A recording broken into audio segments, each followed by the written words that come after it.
Welcome to Pindar Poetry. We hope you learned something new. You start by finding the exact muting point.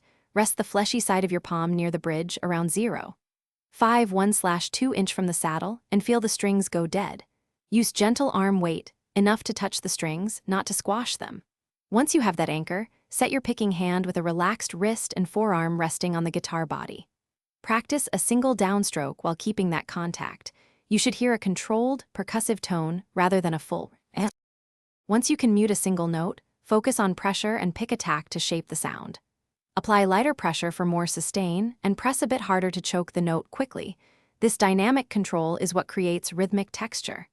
Then synchronize your picking. Use alternate picking and start slow, around 60 to 80 beats per minute, and increase tempo in small increments.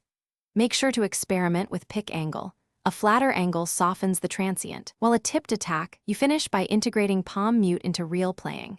Apply it to power chords, single note riffs, and rhythm patterns, muting during rests to carve out space in the mix. Once done, practice 4-bar loops and deliberately vary intensity each bar so you build precise control and musical choices. If things go wrong, like unwanted buzz or a completely dead tone, make sure to shift your palm about 0. 5 1/2 inch, relax wrist tension, and check pick angle. That small adjustment usually fixes it.